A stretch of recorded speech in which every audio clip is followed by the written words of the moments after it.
It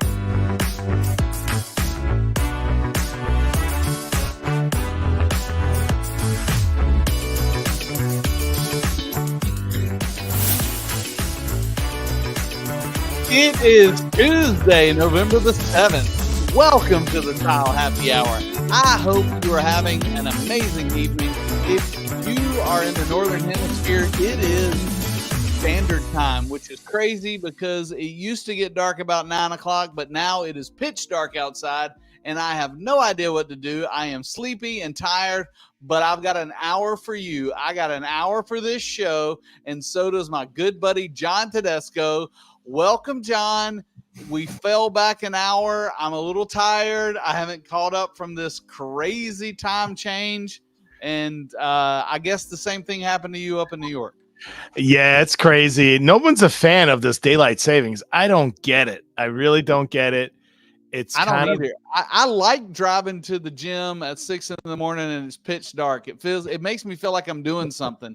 And this morning, I got up and went to the gym and the sun was coming up and I was like, well, I failed. I've already wasted half a day. You know what? I don't know. Isn't the original purpose of it so kids that are out early can get to school? I have no idea what the purpose of it is. I like the old adage that the farmers had. We get up when the sun comes up and we go to bed when the sun goes down. I don't know if that's saying something about how old I am right now, because when the sun goes down, I do get a little sleepy. Well, but now it goes down at 5:27 p.m. That's pretty bad. Or 4:27. I don't know. It is so bad. Now, I don't know of anyone that's a fan of it. I'm not a fan of it. And it makes you appreciate, the summer, which is great. Yes. But it really, it's kind of like the pendulum swings a little too far. Because think about the summer when it's like, what's the latest it sun sets? Like 8:30, 9 o'clock? I don't know.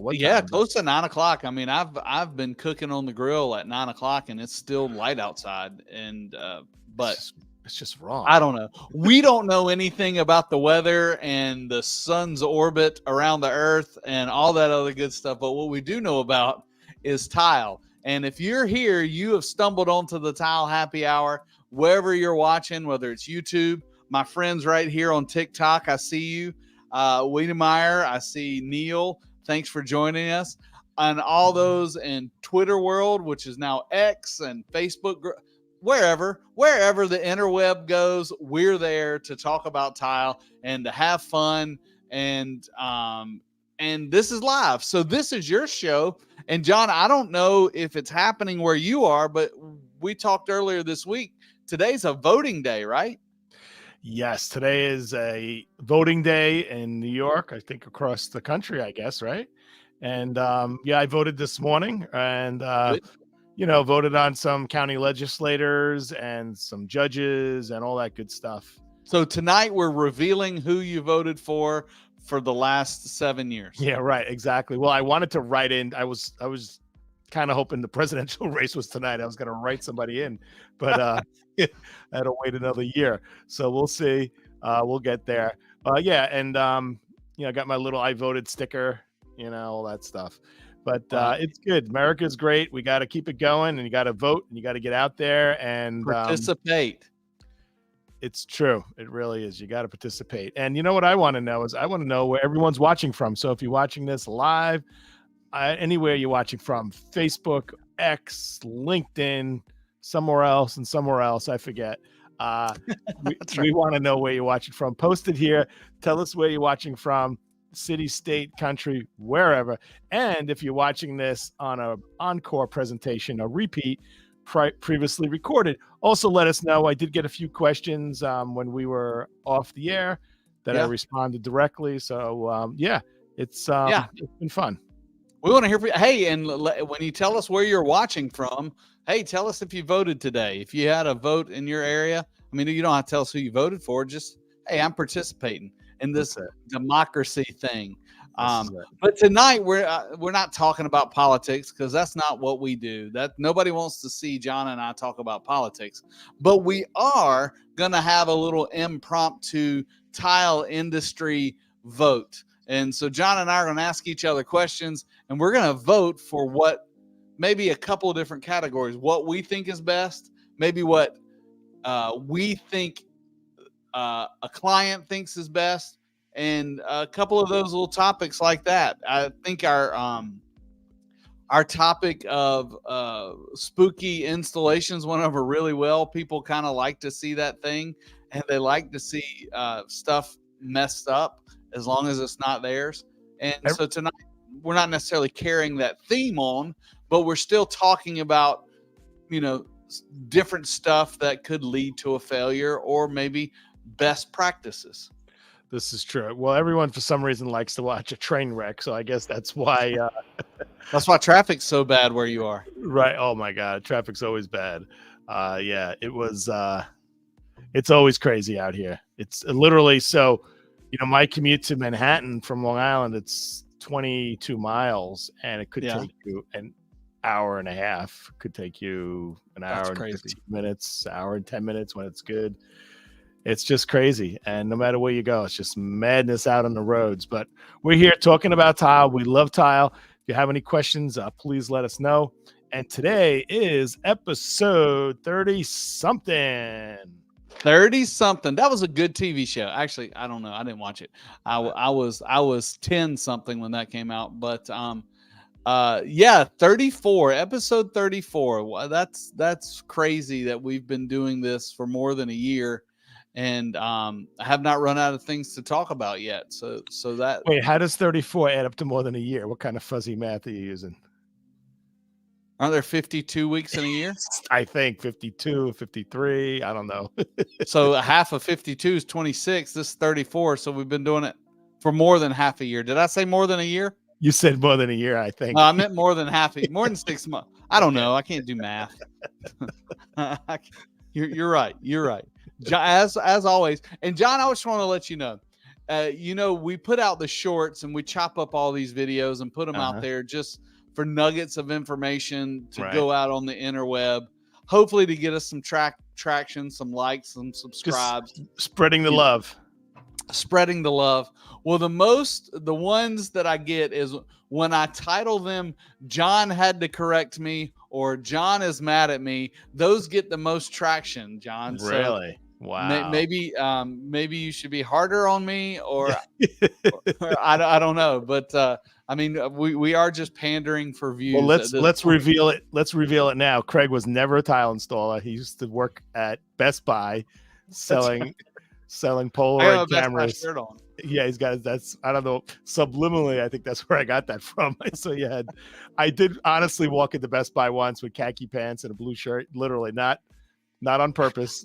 And I was getting questions. And got asked probably 10, 15 questions. Did you ever see those flash mobs? That haven't done those in a while. No, I think they went out of style. Kind of like bell bottoms. They're not popular anymore. They should bring them back. Everything's coming back around. I mean, I saw the other day, how do you know if you're a Gen X or Gen Y? And I was floored. And do you know the difference between Gen X and Gen Y? And I'm asking this question for everybody out there. Paul Williams, Josapha, everybody out there that's watching right now. Do you know the difference of how the Gen X and Gen Y wear their socks? So Gen X used to have short socks and Gen Y has long tube socks now. Right. So Gen X still wears the no-shows, right? Right. And Gen Y wears the socks that you and I wore in elementary school. And yeah, and then there was a point where my kids would make fun of my tube socks. Yes. And then all of a sudden they were wearing, I was like, yeah, you see, but they don't remember when they were making fun of me. They forgot about that. That was a while ago. But I couldn't, and I was headed out Sunday morning. I had to play bass Sunday. And I was like, well, I'm going to put on some tube socks. I mean, if you're playing in a band, you need to be cool. So I put on, I had long pants on, so nobody knew. But okay, but you were feeling good about it. I was feeling good. I was like, I am hip. Which the reason saying hip is not hip. Well, there is a saying, if you have to say you're cool, you're not cool. That's what I think. And those that are cooler than I am, I think I had the Riz. Okay.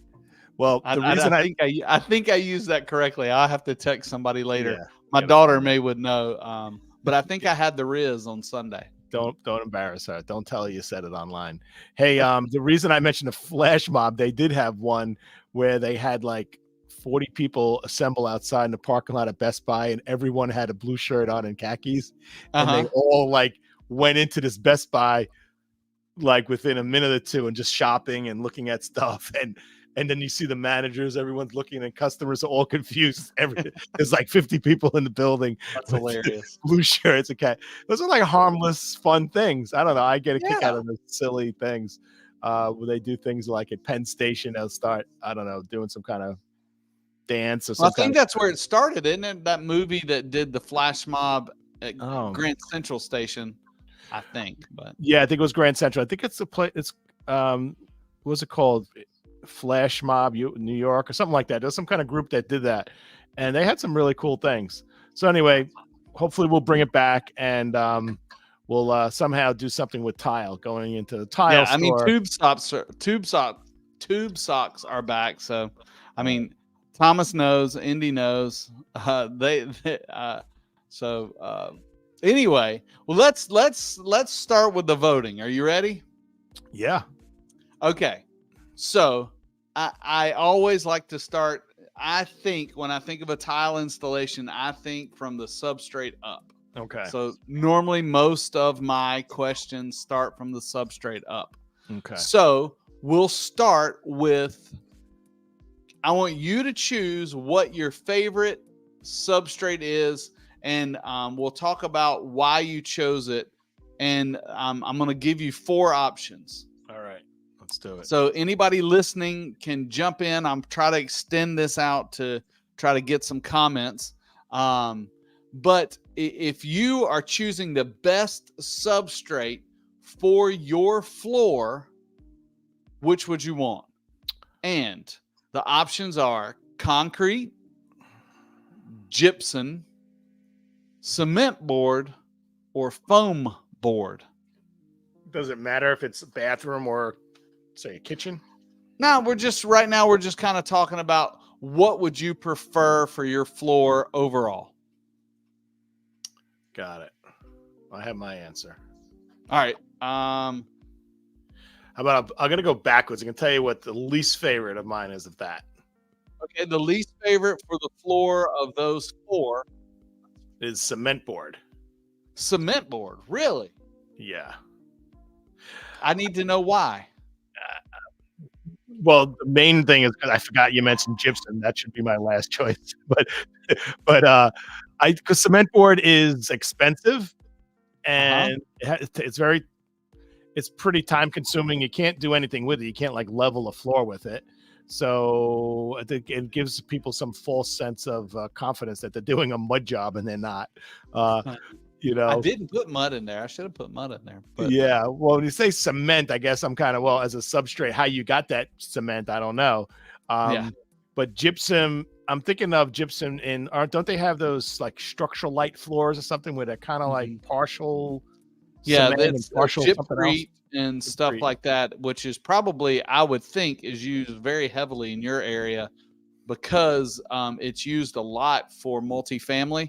Because number 1, it's very light, and number 2, has some leveling property. I have a question for you.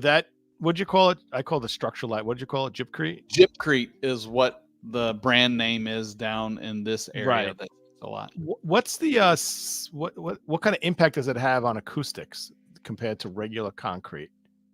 It's a little better. It is not as, especially with in both types, your impact and your static, which I think is STC and IIC, I believe, are the 2 designations. It's better. I'm not sure what the difference is, what the delta is, but it doesn't have, I guess, but it doesn't have like impact resistance like concrete would, right? If you hit it with a hammer, would it like shatter? Some of it's pretty. I mean.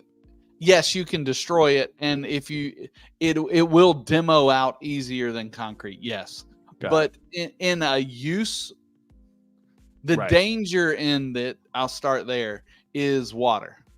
That is where you run into problems. So it has some room for water to get into it. Well, water to get into it, and when water gets into gypsum, what happens? Expands. It expands. Yeah, just like me eating a bunch of sodium. It expands. So I would say that is my least favorite flooring Substrate. substrate Right. is gypsum. My most favorite, the best in my opinion, is concrete. I love, and if you can get a broom finished concrete floor, that is the number one creme de la creme to get your tile to stick to that. But And I know in TikTok land that they know what I'm talking about, Jim, Joe, and Robert. When does anyone ever like pour concrete to do tile, or is it always like a mud job? I'm a little not clear about that.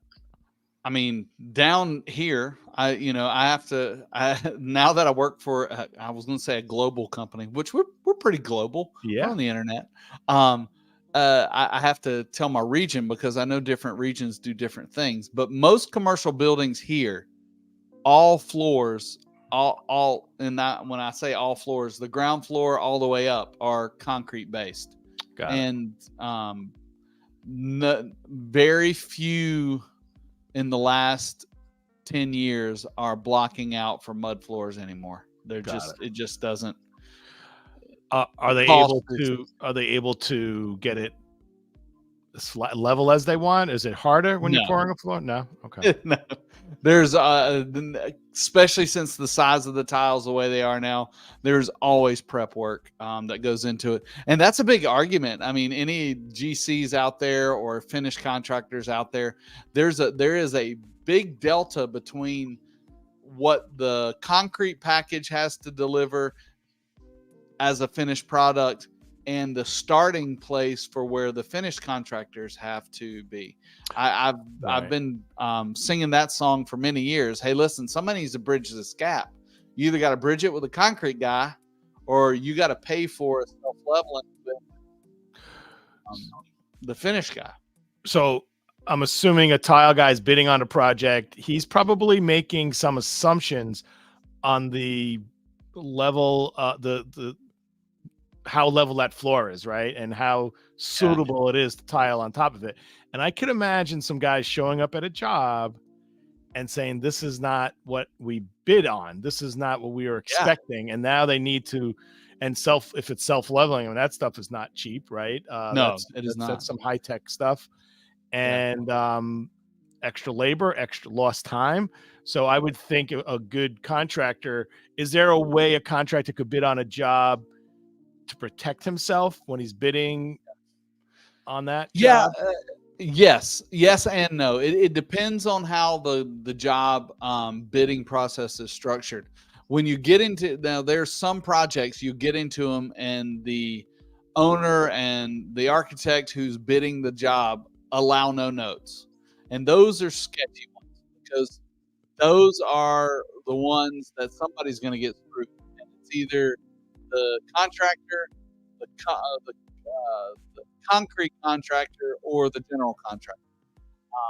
But as this gap has gotten bigger, there have been a lot of concessions, and when I bid a job, I would always, relationship is key. You know that with sales. I would always make sure the person that's doing the bid will accept notes and qualifications, and I would always make sure my bid was qualified with and give them, hey, here's my base price, because you want your base price to be as low as possible because you won't get the job if not. Because the other guys are bidding on that. That's the rest. That's what the competition's doing. And then I would qualify, if you need self-leveling, it's going to cost you $125 a bag. Okay. And then that way you've put it in the mind of the owner and the architect, hey, this is an option. And normally that gets a phone call. Hey, why'd you do that? Well, and then I teach them, hey, there's a difference. And your concrete guy is going to bid the lowest price because of this, and we're going to have to bid this because we want this job, and there's a gap there, and I need you to know that this gap needs to be filled with dollars. So if they allow notes and qualifications and you put that in there, and they're either not paying attention or they're just confident that they're going to deliver you such a good substrate that they'll never need to turn to the self-leveling, but it's in there and they don't cross it off. Right. And then the job, 6 months later, you're showing up and the floor looks like hell. and now you need this, and you're like, I mean, I told you, yeah, I I told told you that there was a gap, and it's and established what the price is. Okay, that's interesting. I like yeah, that. that is that was kind of how you had to do it, and a lot of the good general contractors that I worked with, often Brassfield and Gorey, Shelco, these really professional companies. There's a lot of them out there. Would say, hey, what's your best estimate, so I can put a dollar amount. And I'll say, what we're doing, my best estimate is we're going to use 150 bags. And that way they can plug a number to carry that through to the owner.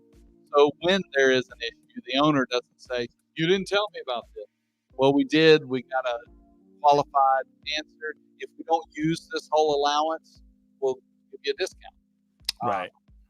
And a lot of good contractors will do that. And that is a good way to, and let me just say this to those that are contractors out there, educate your clients. You'll get more work that way. Even if it's awkward, and say, hey, listen, you're going to have to add $50,000 in leveling to this job. If you don't get that job, I guarantee you they're going to add the $50,000, and they're going to say, hey, I remember Mr. Hussein said that I'm going to need it, and let's give him the next job. He knows what he's doing. Yeah. True. Yeah, I would step up your mic just a little. It was fading a little. Okay. Well, let me turn it up. I want to make sure you can hear me.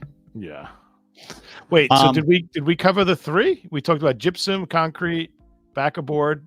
Was there a foam fourth? board we didn't really cover, and foam board is one of my favorite new innovative products, but I don't see it on the floor a lot except in a heated floor application. It's really handy in a heated floor application. It's not necessary, but one of the great things about it, especially in your area where it gets pretty cold, is it adds some insulation. Some insulation plus a heated floor, your house holds more heat, and it's more energy efficient. So concrete floor, hydronic tubes, then foam on top of that? No. I'm confused. Maybe, but normally it's concrete floor, foam. Oh, okay. Electric wire. Tile. Do you know the price of electric in New York? Well, from what the studies show, right, you won't have to run your furnace as much if you run a floor heating system. Got it. Especially, but are they using electric heat in big areas? I only thought it was for bathroom floors. I have a guy I worked with. He did floor heating in his entire first floor of his house. Wow. And it was probably almost 2,000 square feet. And then he did all of his bathrooms also. And what he said is during the wintertime, he rarely ran his heat because the heat from that floor was a constant 70 degrees all year round. And that heated up the air above it and the air above it and the air above it. Right. So what is it? Heating elements or wires? I don't understand how that works. Yeah, it's just a heating wire. So it is a wire that runs electricity through it, and the electricity heats up the wire. The wire heats up the thin set and the tile, and it can get your tile. I forget what the max it goes to, maybe 75, 76. Right. But it's great. If you've ever stepped on a non-heated floor from a heated floor or vice versa, it's a world of difference, and it's like you're in a spa. Yeah, my previous home, I had renovated it, and the entire first floor was all, it was all the hydronic tubing, and and it was amazing, like the comfort level, just walking in socks or bare feet. It was just amazing. And the funny thing is, the dog always finds the spot where like all the tubes converge underneath. Yeah, like there's always. I've only done one hydronic job, which we didn't do any of the hydronic stuff, but this is a good story. I went to Italy twice for this project, but there's a gentleman down here that owns some barbecue restaurants, and he built a house that mimics Versailles. Oh, really? and we flew to Italy with him. He picked out slabs. The whole thing is statuary and Jerusalem gold. The whole Nice. house interior, and it had hydronic tubes in it, and it was an amazing project, amazing job. But that's the only time I've done it. But I've done several. I've done a couple with the Dietrich system from Schluter, and I've Right. done a couple with Latacrete Strata Heat, which Does that have its keep it own on. pad where you kind of like locks into like little, you snap them in? Like the Yep, wa- snap them in and Right. and go. And I don't tell anybody this, but we should be adding that to our catalog next year. Oh, that would be nice. That would be really nice. Wait, so if you have a concrete floor and you want to add electric, what is it called? Electric radiant? I don't understand what it's Radiant heating flooring. called. Okay. And if you wanted to put foam, just so that would prevent losing heat going down. So if you're like on a Correct. first floor of a house and you have a crawl space underneath it, Mm-hmm. it Correct. would. And that's not a requirement, but Right. it helps. Right, I got you. You're not losing anything down. But once the thin set gets heated up and the tile gets heated up, I agree. It takes very little energy to maintain it. Yeah. Instead of turning it on and off like a regular heat where you're putting forced air or radiant heat or whatever, where you turn it on when it gets cold and the radiant's like you turn it on for the season, right? And it's just on. And maybe it take a few hours or a half a day to get up to temperature in the beginning, but once it's on, it's on. But it's really comfortable. It probably cycles on and off. I don't know. I mean, my mom has it. I put it in her master bathroom, and she probably doesn't even realize it, but I guarantee if I turned it off, she would. Yeah, I'm sure. Have you ever done or seen a project where the tub deck is heated? Not the tub deck. I have seen shower seats done heated. Okay. And Yeah, that's well, nice. some tub decks people are using to sit on or whatever, but yeah, like a shower seat, that's cool. Yeah. Yeah, that is cool because I mean, all of us have sat on a shower seat and go, "Ooh, that's chilly." Yeah. All All right, so we're saying concrete is the winner. Concrete's my winner. Yes, Yeah. that's what I prefer. All right, so let's continue the conversation. What do you think about walls? Same options. What do you think? Well, I mean, the big question here is if it's a wet wall or not. If it's not a wet wall, I don't know. I like gypsum. Yeah, gypsum's probably the most used, and I'll just say if money is not an option, I'm going with foam board every time. Cool. You can cut it with a razor knife, like uber easy. And I mean, but what size are the panels?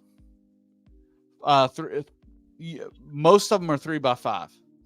And are you going straight on the studs with it? Like no sheetrock? Nothing. Straight on the studs. I don't know. I just feel weird that I have this sense that the sheetrock gives some structure. Like it's, I know you could punch your hand through sheetrock, right? Yeah. But I just feel foam has like no. I know it's a rigid foam, but yeah, that stuff's pretty tough actually. Now that I think about it. Yeah, and especially most of them now have waterproofing properties to them, so you don't have to. You're getting a waterproof system, not for free because they're quite a bit more expensive per square foot than gypsum, but the benefits are amazing in my opinion. So if somebody was to rough a bathroom out with wood studs, you're saying come in with no sheetrock. Let's say money isn't an issue. No sheetrock, if it's all tile. Yeah. That's what I did when I redid my kids' bathroom. Took it all out and I went all back with Latacrete's Hydraband board, and it is amazing. Do you need to tape the joints? You don't have to tape the joints, but there's a sealant for the joints, and it's in a caulk tube. So, okay. You just take it and zip it in. You put up all the boards, and then you come back with the caulk gun and just fill the voids. Fill the voids, fill the screw holes, and then it is 100% waterproof. Wow. And then it should add some acoustical value too, right? Yeah, yeah. I mean, it's the foam. I don't know what the delta is, but between that and gypsum, foam is definitely going to have some more acoustic properties to it. What if one of the walls is an outside wall? It'll help. It'll help with the insulation. Yeah, definitely. So the advantage of the foam board is some insulative properties, maybe some waterproofing properties. I can't imagine foam deteriorating like sheetrock could, right? Yeah. Uh, It's not rated for exterior use, but I'll tell you, I did an exterior kitchen at my place at the beach, and it's still standing. right. It is, and because I kept thinking to myself, what can happen to it? It's Yeah. foam. What could happen to it? And you're properly using the correct amount of bonding agent, right? Thin set. So that's a whole nother barrier. So the moisture is really Yeah, not even getting to it. But exactly. wow. What about ease of use versus sheetrock or skills? Oh gosh, it's you got to think of the difference in weight. I think a Oh, sheet of sheetrock and cement board weighs probably 30, 40 pounds. I don't know, right. I'm guessing. But this stuff, I can carry 10 sheets of it in the same effort I can carry one sheet of gypsum Right. board. Okay, but you're never putting only where you're putting tile. You're not going to paint it or put wallpaper. Nah, right? you can't. Yeah, you can't do that. So you gotta. It's only where you put tile. But Got it. that's my favorite. And I would say gypsum would be my second favorite if I had to choose, because Right. it's just less expensive, and as long as it's not in a wet area, it is a sufficient tile substrate. It's crazy to think that tile guys used to mud walls.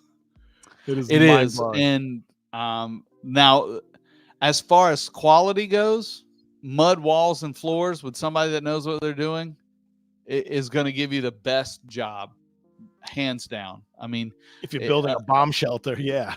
yeah, and yes, it will last forever, and the person that demos it later is going to hate you.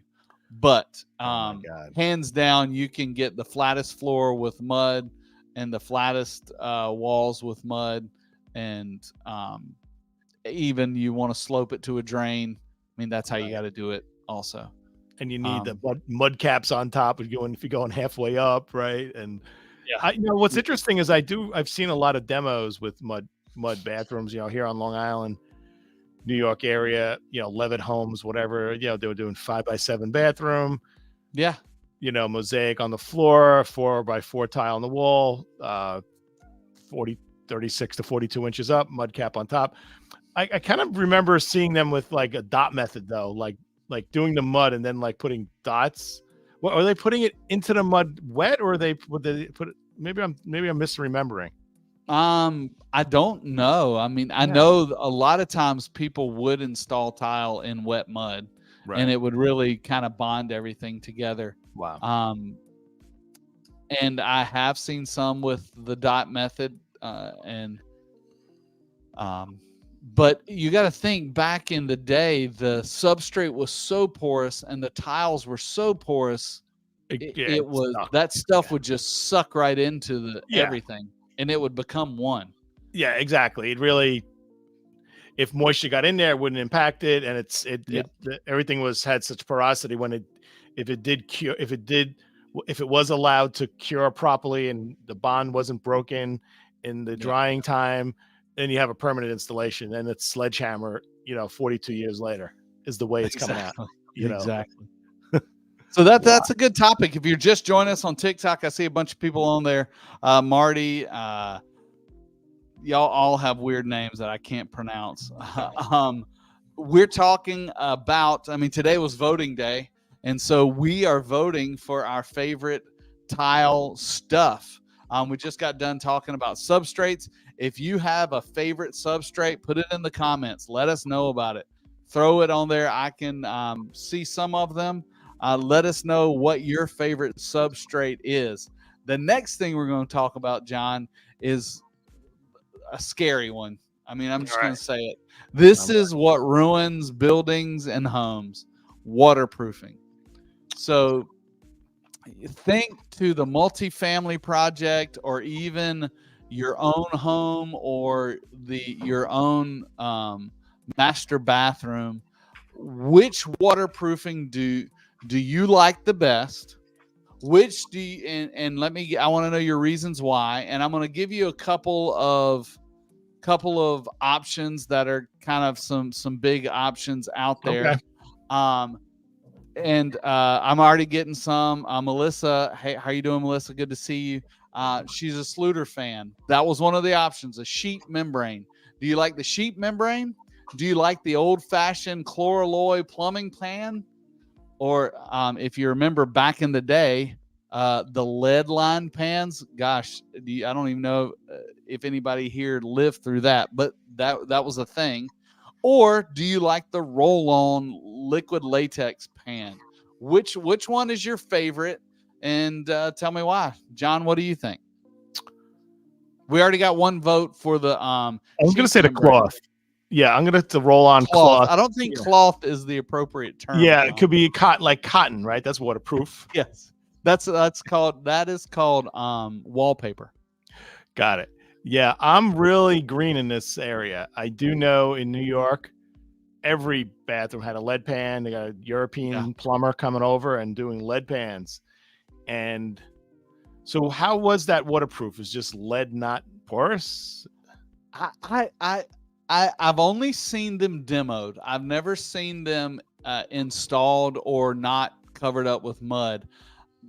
The only thing I can think of, and whoever is an old school setter, please let me know. But I'm thinking they had a lead sheet. They lined the bathroom in it and molded it around the bathroom, and maybe did some sort of soldering in the corners. Yeah. That's my guess. I don't know. I know lead is not good for you, so I'm sure people died. Yeah, that was not you don't. Yeah. So good. Tell me, and I can give you some horror stories here, but in New York, when you had your tile shops, was there a code or something that your tile guys had to go by? And did you sell waterproofing? Was that part of your inventory? No, it wasn't. I mean, we started in business in 1986 or something. Oh no, 76 rather. So, back then it was nothing. And then as time moved on, like products, those were like newfangled products. Yeah. And a lot of our projects were residential, and we do have a lot of, European craftsmen, tile guys, European plumbers, and they were just doing mud jobs, and there was no such thing. Waterproofing on the wall was green board. Right. Yeah. Yeah. Did they use the PVC pans? Was that kind of just standard practice? Not in an upscale house. No designer said, "Hey, let's get a fiberglass or a PVC." No, I mean like the PVC, like the rubber liner. Oh, that can get not that I'm aware of. I just know lead pans. Really, that's all I know. Really? Yeah. Even as early as or as late as 86 or in the 80s. Oh, that's See, down south, when I started in the industry, chloralloy was the thing, and it had to be, in most commercial projects, it had to be approved or signed off by a plumbing inspector. Right. So therefore, the tile guys never touched it. It was the plumbers came in. Right. They did all of them, and then the tile guys came in and tiled it and put the mud pan in and went about the thing. Now, the danger in that was, what was the gap between the plumber and the tile guy, and who went in there carrying a box of screws and stood in your rubber pan and it leaked? Yeah, drop some nails on the floor and then put their step stool in there to do something on the ceiling.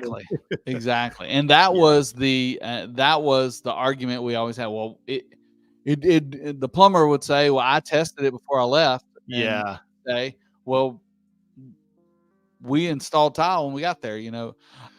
So then the only way to prevent that is to have the one person responsible for both. Like the GC is responsible, and he's got to watch what's going on.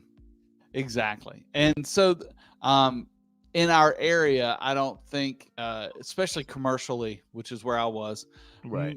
many of the tile guys never got certified to do that thing.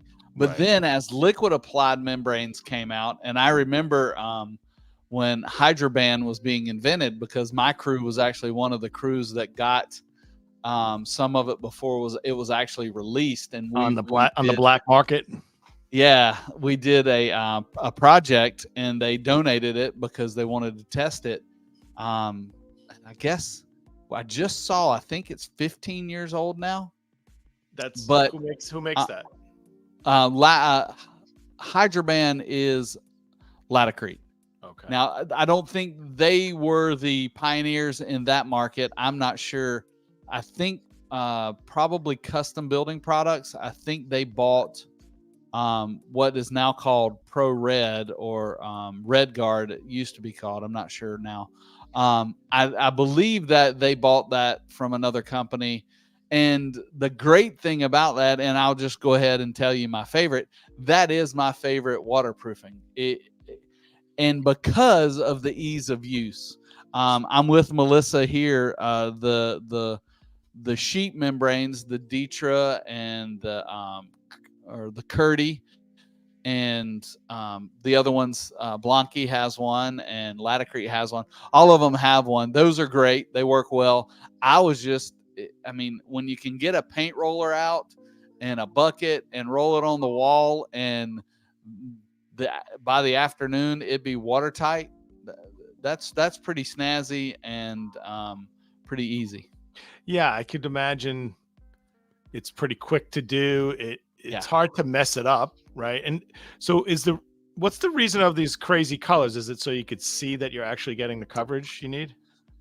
Yeah, that is a good question. It's normally most all of those products, no matter if you use Customs flavor or Tex flavor, all of them come out in a pretty sharp color, and then the colors, as they dry, they change colors. They get deeper, darker, and then you can do your second coat, or you may be done.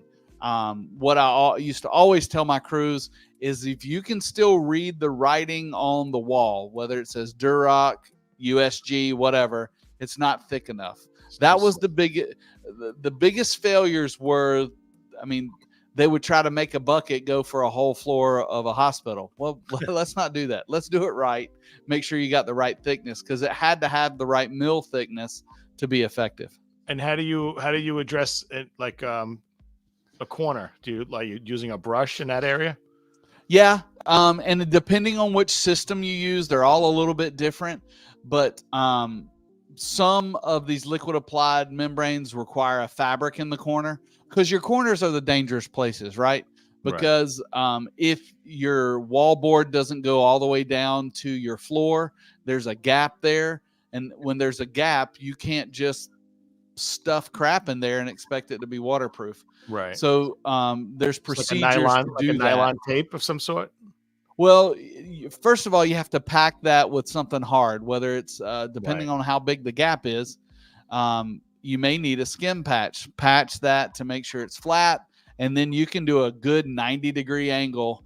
And if you can just go over it with your liquid applied membrane, or if it requires a fabric, then you have fabric half on the floor, half on the wall, and that makes that transition. But those are your weak points, is all of the in corners, out corners, and floor to wall transitions, and the devilish curb. And I would imagine I've never actually been on a job where I've actually been there when it was completely ready to tile and was able to touch it. Does it add some like texture? Is there some benefits to it? No, not. It actually is. It decreases the bond strength of the thin set and the tile, frankly. But it's still strong enough. I mean, nothing's going to fall off. But by adding that extra layer in there, and all it is a chemical bond, so it blocks the mechanical bond of the thin set. So really, you're just relying on the chemical bond now. But the chemical bond is strong enough that it still passes all of the ANSI tests and all that sort of good jazz. So tell me, so you said LAM, was it liquid applied membrane? Is that the term for it? I've never heard that acronym, but liquid applied membrane, yes. I don't know that anybody has ever called it LAM. I just coined that here. If you want to patent that, I'd say that's Yes. open because nobody uses that. So let's talk about LAM for a moment, Craig. So with LAM, what is the viscosity of it? No, really, is it what is it, like paint? Is it? No, it is. It's unique. It is kind of like. Do you know what lard is? Yeah. Have you ever? We don't cook with it up here like you guys do for breakfast. Well, that's why I was asking. If I've you've heard ever about stuck your spatula in some lard, Okay. that's kind of what it's like. It doesn't run, it plops. I don't know how else to say it. But if somebody else has a better roll, but still soft enough to roll, which put a little pressure into it. Yeah, still soft enough to roll. And a little note for the tile version Trivial Pursuit, if we ever get that patented out, you can use it on gypsum flooring to make gypsum flooring waterproof. What you have to do, though, you have to dilute it 5-to-1. Once you dilute it 5-to-1, it'll soak into the gypsum and actually make that gypsum waterproof. If you didn't do that, it would be more topical and could delaminate, or like what would happen if you didn't dilute it? If you didn't do it, it could. It wouldn't work. It wouldn't be warranted or work. I like that technical answer.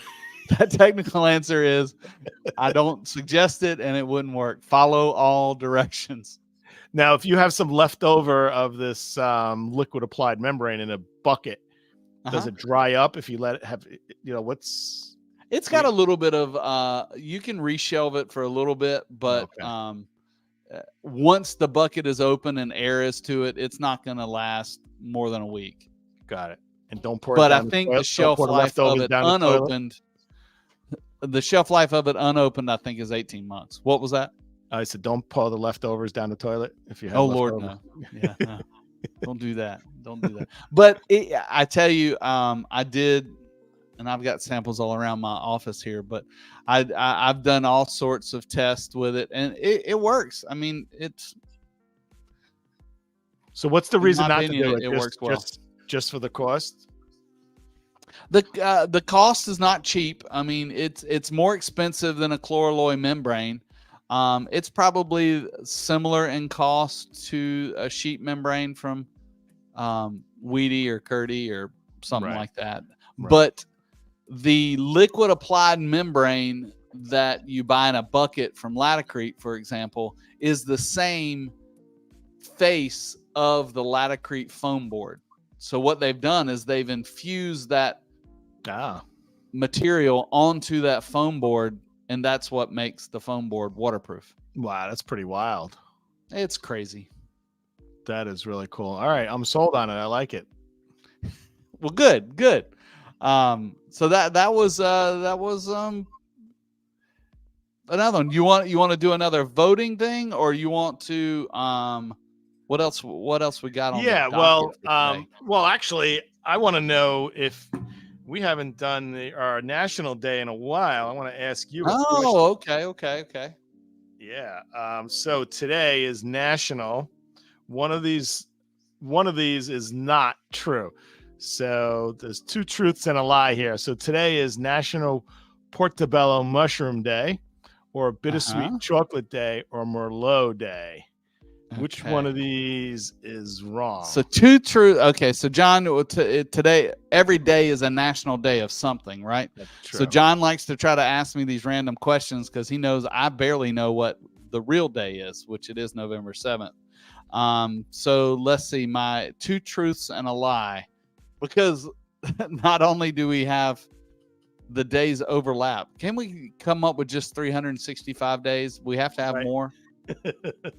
So Portobello Mushroom Day, which is my favorite mushroom, Bittersweet Chocolate Day, and Merlot. How do you get a bittersweet chocolate? I always thought chocolate was sweet. No, actually, chocolate's bitter, and if you're going to cook when you're cooking, when you're baking, you're using bittersweet chocolate, and it's bitter. It actually doesn't taste good at all. Huh. If you get like a cocoa that doesn't have sugar in it, it's actually bitter. Okay. Well, since I think that's a bunch of hooey, I'm going with it is not bittersweet chocolate day. All right, so you're wrong. Always wrong, John. You are wrong. We do have a cooking note from Melissa on TikTok. She says bittersweet chocolate is the best for cookies. For cookies, okay, because you're adding, I guess, sugar or whatever if you want afterwards. I would say if you didn't have sugar in your cookies, you got a bigger issue. It's called bread. It's called bread. Now, I think Merlot is best for cookies. Now, it doesn't have to go in the cookies. It can just go in your glass. Well, the thing is this. I shortened it a little. And you can't use this as an excuse of why you got it wrong. Because today is National Bittersweet Chocolate with Almonds Day. I thought that was way too long to put in there. But it's actually Bittersweet Chocolate with Almonds Day. And it is also Merlot Day. So it is not Portobello Mushroom Day. It's not Portobello Mushroom Day. Well, I bet, and I'm sure we can Google this or AI this, I bet there are 14 different chocolate days. Bittersweet chocolate with almond day. I bet there's chocolate and caramel day. I bet chocolate has several days. And rightly so. It deserves a place. You think so? Okay. Yeah. Well, let's get back to tile stuff. Well, what we do without chocolate and wine? Time again.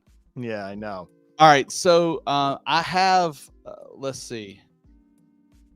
I have 2 left on my thing. You want to go with layout or grout? You want to go with both of them? Let's go grout. Love grout. Grout, of course. So grout, and I put it on the screen for you. What is the best grout for your application? Let's just say you can use whatever context you want. Is it whatever you sold the most of in your 1,700-year career having a tile shop?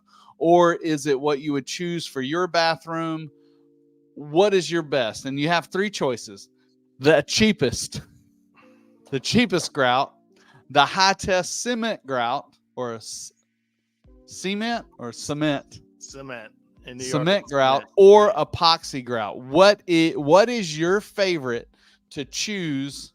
And tell me the context. So, well, epoxy is never my choice, and mainly because it requires the tile guy to do something different than he's used to, and it also requires him to read instructions, and often they're not. And so, and the downside is really bad. If you do epoxy, you spend a lot of money, and then you install it wrong, and spend more money. Could really be a big failure, right? So I'm not a fan of it for that reason.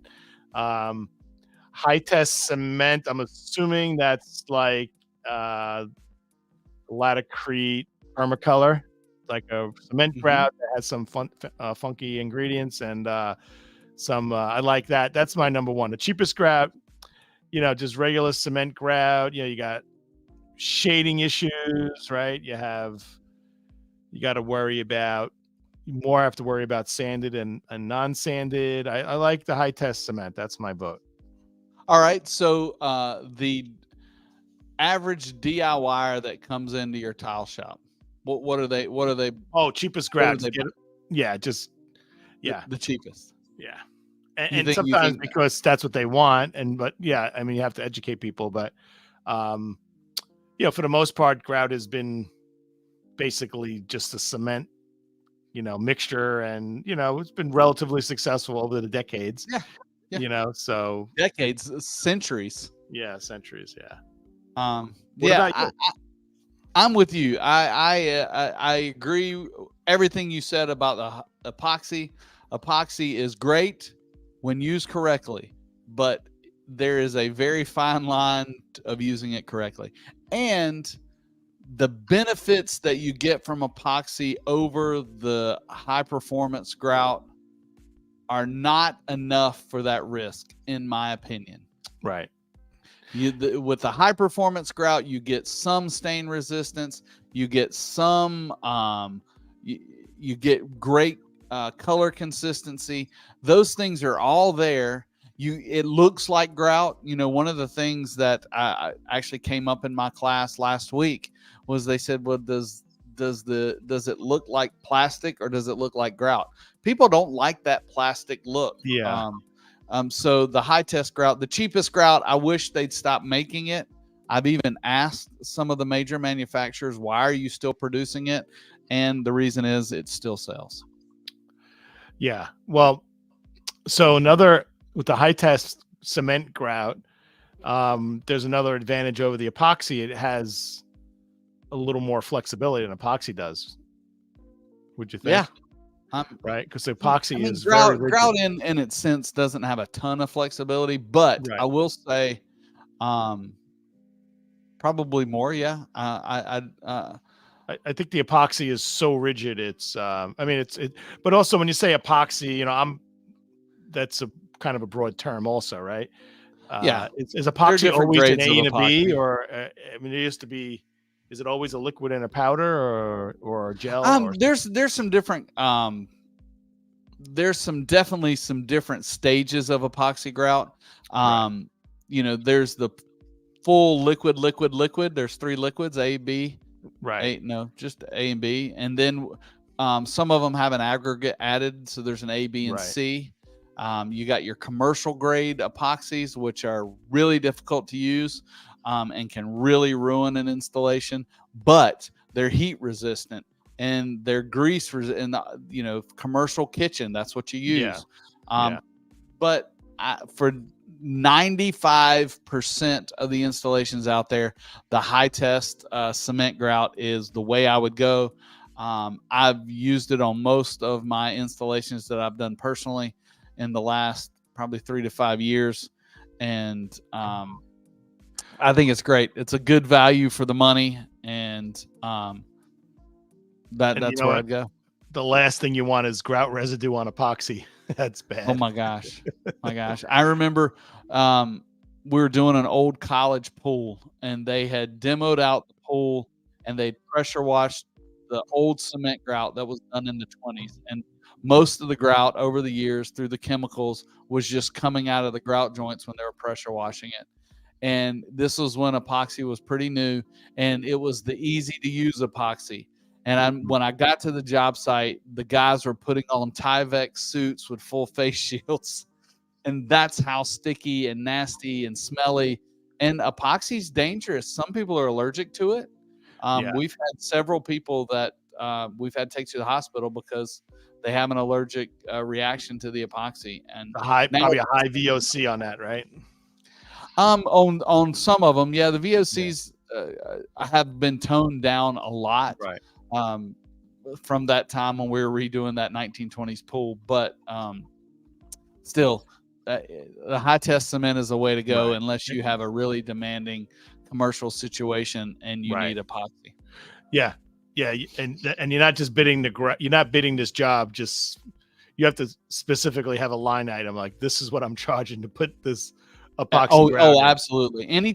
And that's the dangerous thing about these pre-mix grout nowadays. A lot of those guys, it's gotten easier to install epoxies, and then these pre-mix grouts come out and it's in a bucket and they're like, well, that's epoxy. Well, no, it's not. It's just pre-mix. No, it's in a bucket. I'm charging you more. I'm like, that doesn't make any sense. It's not epoxy. It's in a bucket. I'm charging you more.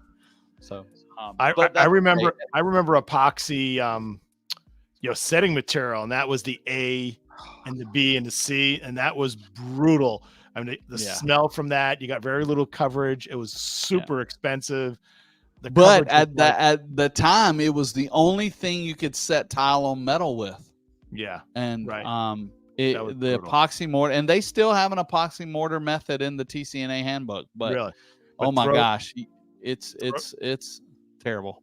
Throw your clothes out and throw your tools out. Oh yeah, get rid of your tools. You want new tools? Get an epoxy job. You need a new van after that. Exactly.